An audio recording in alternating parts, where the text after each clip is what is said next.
senador Hamilton Mourão, que está conosco na linha. Senador, muito bom dia, um prazer recebê-lo. Bom dia a todas as gaúchas e gaúchos que acompanham aí o teu programa. Senador, como é que tem acompanhado essa discussão envolvendo o IOF e o que achou, o que interpreta da ida do governo federal ao STF? É importante, né, que as pessoas compreendam que no ano passado o governo federal enviou um orçamento de ficção, onde ele havia inflado as receitas e não tinha um cálculo correto das despesas. Bem, nós estamos aqui no mês de junho, né, terminado, entrando no segundo semestre, e aí acendeu-se nem mais a luz amarela, a luz vermelha. O governo não tem, né, a receita necessária para cobrir a totalidade das despesas que ele havia previsto fazer. E aí torna-se necessário que se realizem cortes ou que se procure novas receitas. A linha de ação que o governo adotou de aumentar o imposto sobre operações financeiras, que é um imposto regulatório, mas fazendo isso única e exclusivamente para buscar uma arrecadação, e uma arrecadação ao longo desse ano pífia, em torno de 10, 12 bilhões de reais. Seria muito mais viável o governo sentar junto com o Congresso, dialogar e trabalharmos em cima de algo que a gente vem discutindo há muito tempo, que é a renúncia fiscal, ou seja, aumentar a receita por meio da renúncia fiscal que ele tem hoje, diminuindo a mesma.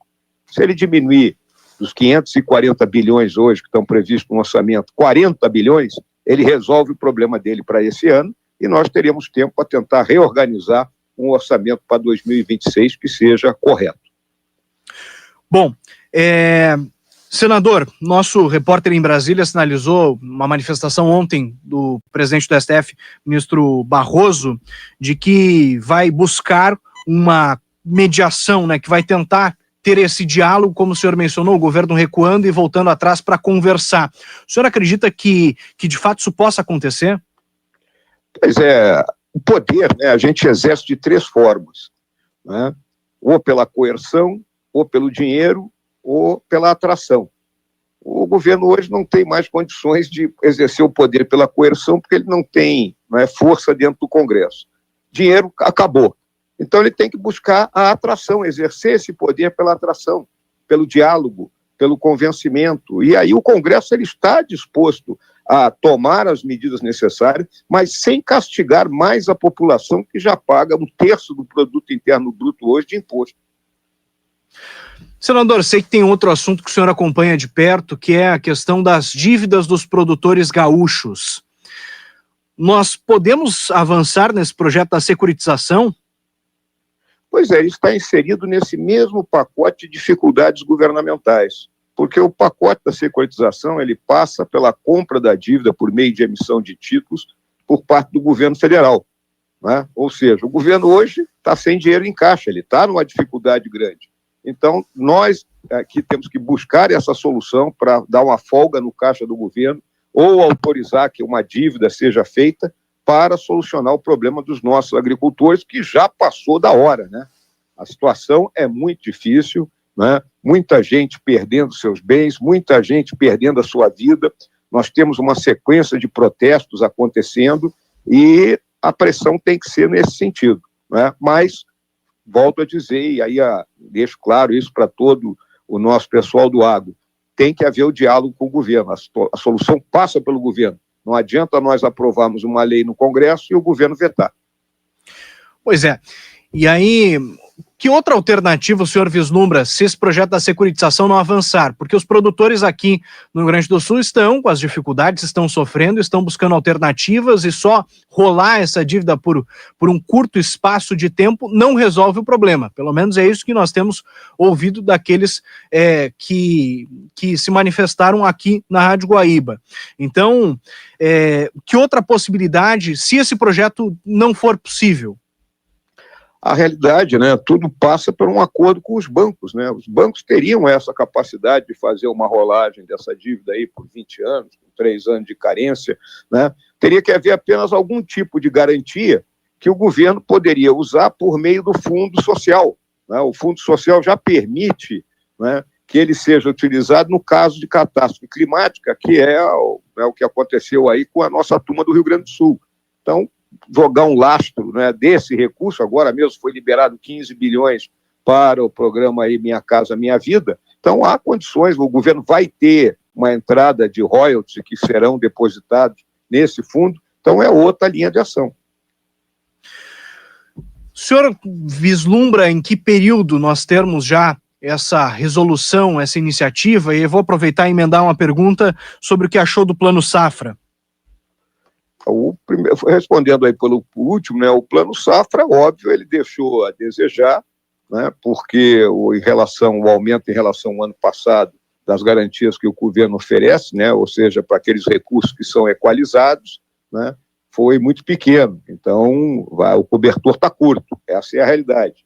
Mas eu entendo que a nossa turma vai procurar se virar dentro desse parâmetro que foi colocado, né? E em relação a um prazo para a solução, né, seria uma leviandade minha chegar e dizer, não, vamos solucionar mês que vem. Né?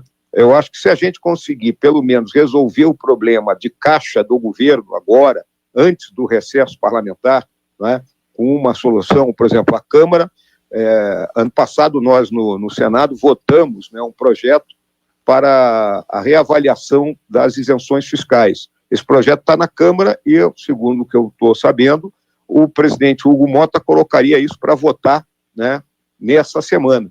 Então, aí teria uma solução para o governo, né, fazer uma redução dessas isenções, dar uma folga de caixa e aí atender não só as despesas já contratadas, como também essa questão dos nossos agricultores. Até porque outros estados também querem entrar, eu acho que isso é interessante, né? Porque se ficar só para o Rio Grande do Sul, sempre vai haver a boca torta da turma do Norte e Nordeste.